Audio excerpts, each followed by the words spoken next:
The air hangs heavy tonight, doesn't it? A stillness has settled, inviting us to slow down, to breathe a little deeper, and perhaps to listen to a story that unfurls gently, like mist over a quiet lake. We're not here for grand battles or heart-pounding revelations, not really. Instead, let's allow our minds to wander through the soft whispers of an abandoned hero, a tale recounted not with urgency, but with the quiet calm of a late evening, a gentle manga summary designed to lull, to soothe, to invite a peaceful surrender to the moment. Imagine, if you will, a young man, perhaps not so different from many we've encountered in these tales, yet his journey takes a turn, a very specific and rather profound turn that sets him apart not through explosive power, but through an almost ethereal connection to the very things that were meant to be his undoing. His name, for now, isn't as important as the feeling of his predicament, the atmosphere of his solitude. He was, you see, a part of a party, a group of adventurers bound by common goals, or so he believed. They faced dangers together, shared triumphs, and perhaps even some laughter. But underneath that camaraderie, a subtle shift was occurring, a silent erosion of trust and respect. He was, by all accounts, considered weak, a burden, or perhaps simply inconvenient. His abilities, or lack thereof, in their eyes made him a liability, a drain on their resources, a shadow in their shining quest for glory. They whispered, not unkindly at first, but with increasing dismissiveness, about his lack of combat prowess, his inability to wield powerful magic, his apparent uselessness in the grand scheme of their heroic endeavors.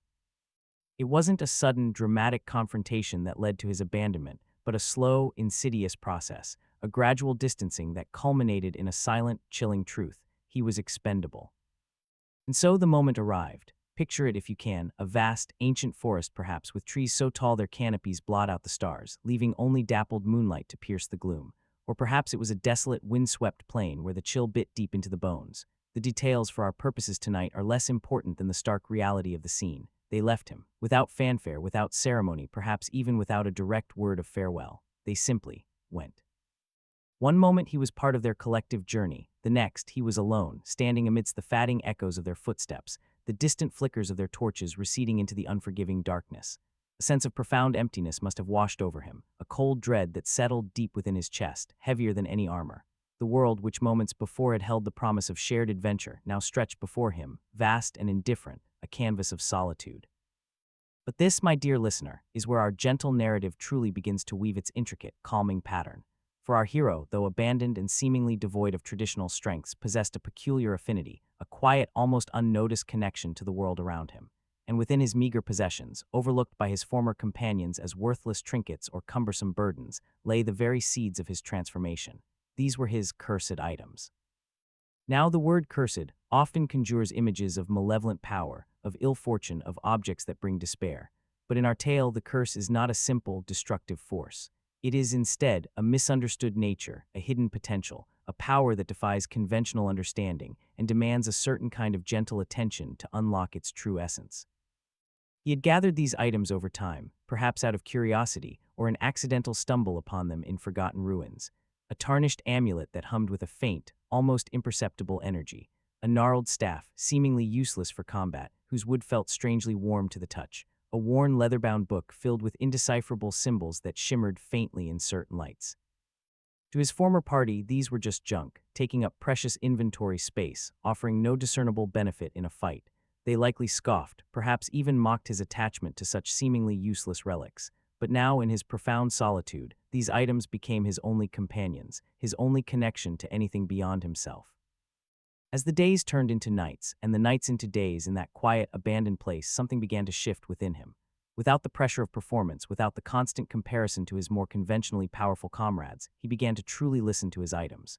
He held the tarnished amulet, not as a weapon, but as a source of gentle warmth, and as he did, he noticed the faint hum grow stronger, resonating with a subtle rhythm like a distant heartbeat. He traced the symbols in the ancient book, not seeking to decipher them with intellect, but allowing his fingers to follow their intricate patterns. And in doing so, a soft, ethereal glow would emanate from the pages, bathing his solitude in a comforting luminescence. The gnarled staff, once a mere walking stick, now felt alive, its wood pulsing with a gentle energy that seemed to connect him to the very earth beneath his feet. This wasn't about sudden, explosive power. There were no dramatic flashes of light, no earth-shattering pronouncements. It was a slow, deliberate awakening, a quiet unveiling of abilities that were always there, waiting for the right moment, the right understanding to reveal themselves. His cursed items were not simply tools. They were extensions of his own latent potential, catalysts for a unique kind of magic, a magic born not of brute force, but of harmony, of connection, of a deep, abiding respect for the overlooked and the misunderstood. One might imagine him sitting by a small, crackling fire, the only sound the gentle whispers of the wind through the trees or the distant hoot of an owl. In this tranquil setting, he would engage with his items. He might spend hours simply holding the amulet, feeling its subtle vibrations, allowing them to seep into his very being, calming his anxieties, sharpening his senses not for battle, but for observation, for understanding. The book, once a mystery, began to reveal its secrets not through spoken words, but through images, feelings, and a quiet sense of ancient knowledge flowing into his mind, like warm honey. He started to understand that the curse was a kind of filter, shielding these items from those who sought only conventional power, revealing their true nature only to those with a deeper, more patient sensibility. The curse on his items was less about inflicting harm and more about a protective enchantment, a way of ensuring that their potent, yet subtle, magic would only be wielded by someone who truly understood and appreciated their unique qualities. Perhaps the amulet granted him heightened senses, not to detect enemies, but to perceive the gentle currents of magic flowing through the land, to understand the nuanced emotions of creatures, to sense the shifts in weather patterns before they manifested. The staff in his hands might have allowed him to coax life from barren soil, to heal wounded plants, or to guide lost spirits to their rest, its gnarled wood serving as a conduit for the earth's nurturing energies. And the book was a treasury of forgotten lore, not of destructive spells, but of ancient remedies, of forgotten languages that spoke to the very essence of life, of meditative practices that brought profound inner peace and clarity. He began to cultivate a gentle understanding of the natural world, guided by his cursed items. He learned to identify edible plants and healing herbs, not through rote memorization, but through the intuitive guidance of the staff and the deep, resonant wisdom of the book. He learned to communicate with the small creatures of the forest, to understand their fears and joys, his senses sharpened by the amulet. He wasn't conquering the wilderness, he was integrating with it, becoming a part of its serene rhythm. His solitude, which once felt like a punishment, slowly transformed into a sanctuary, a quiet space for growth and profound self-discovery. There was no immediate desire for revenge, no burning need to prove his former companions wrong. That kind of frantic energy simply didn't resonate with the gentle power he was cultivating. His focus shifted inwards, towards mastery of his own unique gifts. He built a small, unassuming shelter, perhaps by a gently flowing stream, where the sounds of the water provided a constant, calming backdrop to his days and nights. He might have carved intricate symbols into stones, or woven delicate dream catchers from forest materials, each act a quiet expression of his burgeoning connection to the world. The days passed, each one blurring into the next with a peaceful monotony. The rhythmic acts of gathering, of observing, of practicing with his items became a meditative dance. He would spend hours sitting in silence, allowing the subtle energies of the world to wash over him, guided by the soft hum of his amulet. He would practice the gentle manipulation of plants with his staff, encouraging new growth, guiding vines, or simply observing the intricate dance of life and decay. The ancient book, always by his side, would open to him new insights, not through arduous study, but through a slow, organic absorption of its forgotten wisdom. This transformation was not about becoming a mighty warrior, but about becoming deeply attuned, profoundly peaceful, and quietly powerful in ways that transcended conventional measures. His former party, in their pursuit of glory and traditional strength, would have never understood this subtle, yet profound kind of power. They sought to conquer, to dominate, to amass visible trophies. He, however, sought to harmonize, to understand, to cultivate a quiet, internal strength that radiated outwards in subtle, beneficial ways. Imagine the gentle glow from his campsite at night, not a roaring bonfire, but a soft, steady luminescence emanating perhaps from the staff, or from the pages of his ancient book, casting long, peaceful shadows that danced with the trees. The sounds would be minimal, the crackle of a small fire, the distant call of an animal, the rustle of leaves in a gentle breeze. This was his world now, a world of quiet contemplation, of continuous, yet calming growth. His cursed items were not forcing him into a path of destruction or conflict. Quite the opposite. They seemed to be guiding him towards a path of healing, of understanding, of a deep, resonant peace. Perhaps the curse was simply a test, a way to filter out those unworthy of their true potential, those who would misuse their power for selfish gain or destructive ends. Only someone with a gentle heart, a patient spirit, and a willingness to look beyond surface appearances could truly unlock their benevolent nature. And so his journey continued, not as an urgent quest, but as a slow, deliberate unfolding. Each day brought new, subtle discoveries. He learned to mend broken things, not just objects, but also the small, injured creatures he sometimes encountered. He learned to soothe agitated spirits, not through forceful expulsion, but through gentle understanding and resonant calm. He became a quiet protector of his immediate environment, a guardian of the delicate balance of nature, all facilitated by the unique gifts of his cursed items. The concept of a cursed item in this context is truly fascinating, isn't it? It challenges our preconceived notions. We expect something dark, foreboding, perhaps even dangerous. But here, the curse is a veil, a misconception, a misunderstanding that hides a deeper, more profound truth. It's almost as if the items themselves are shy, revealing their benevolent power only to those who approach them with genuine respect and a quiet, open heart. His former companions, if they ever thought of him, would likely pity him, believing him to be lost, alone, and without hope. They would continue their grand adventures, facing visible enemies, achieving tangible victories, perhaps even earning renown. But what they gained in outward glory, they might have lost in inner peace, in genuine connection, in the subtle, profound joy of quiet discovery. Our hero, meanwhile, was finding a different kind of wealth, a richness of spirit, a deep contentment that transcended material possessions or public accolades. The quiet murmurs of the forest became his companions, the rustle of leaves, the gentle babbling of the stream, the distant cries of nocturnal creatures. These sounds, once potentially alarming, now wove together into a continuous calming symphony, a natural soundtrack to his evolving existence. He was learning to live in harmony with the world, not just as an observer, but as an integral part of its gentle rhythm. The days blended into weeks, weeks into months, each cycle bringing a deeper understanding, a more profound sense of belonging.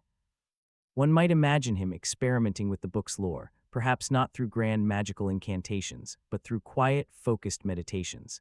As he delved into its ancient symbols, a sense of profound calm would envelop him, allowing his mind to quiet, his anxieties to recede, much like the gentle ebbing of the tide. The symbols might have depicted intricate patterns of energy flow, or whispered secrets of the Earth's natural healing properties, all conveyed through feeling and intuition rather than explicit words. The gnarled staff, once a symbol of his perceived weakness, now pulsed with a soothing energy, enabling him to encourage lush growth in the barren patches of earth, or to gently guide lost animals back to their homes. It wasn't about commanding nature, but about collaborating with it, becoming a shepherd of its gentle forces, an ally to its quiet power. He wasn't changing the world with grand gestures. He was nurturing it with small, consistent acts of kindness and understanding. And the tarnished amulet, his first quiet companion, perhaps granted him an almost ethereal ability to perceive the subtle emotional currents in the environment, allowing him to anticipate changes, to sense distress in nearby creatures, or to simply attune himself to the overall state of peace or unease in his immediate surroundings. It wasn't a warning system for danger, but a gentle barometer for emotional and energetic harmony, guiding him towards balance and serenity. His world became small, in a way, yet infinitely vast in its depth and meaning. He wasn't traversing continents or battling mythical beasts.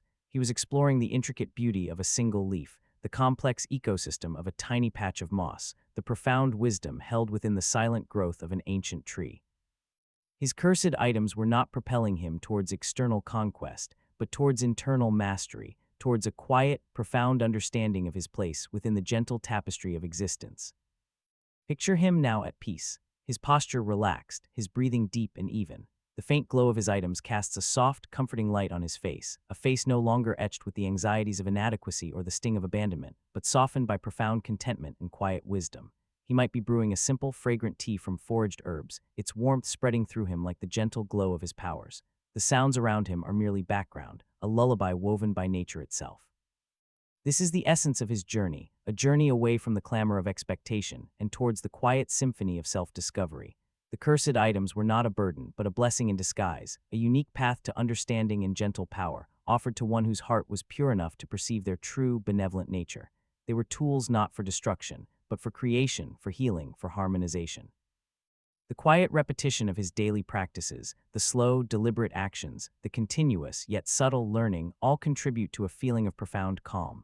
There is no rush, no urgency, only the steady, rhythmic unfolding of his unique path. He has embraced his solitude, not as a punishment, but as an opportunity, a sacred space where the whispers of his cursed items could finally be heard, and where his true potential could gently blossom, unhindered by external judgment or the demands of a world that valued only conventional strength. His story is a reminder that strength comes in many forms, and sometimes the most profound power lies not in outward displays of force, but in a deep, quiet connection to oneself and to the often overlooked subtleties of the world around us. His cursed items, once seen as worthless, became his greatest treasures, guiding him to a life of peace, purpose, and a quiet, undeniable strength. And in the telling of his tale, we too can find a measure of that peace, allowing our minds to drift, our bodies to relax, and our spirits to settle into the gentle rhythm of this quiet, soothing narrative. May these whispers of the abandoned hero and the gentle secrets of his cursed items guide you towards a night of profound rest and serene dreams, a quiet understanding of the power that lies in stillness and in the calm acceptance of one's unique path.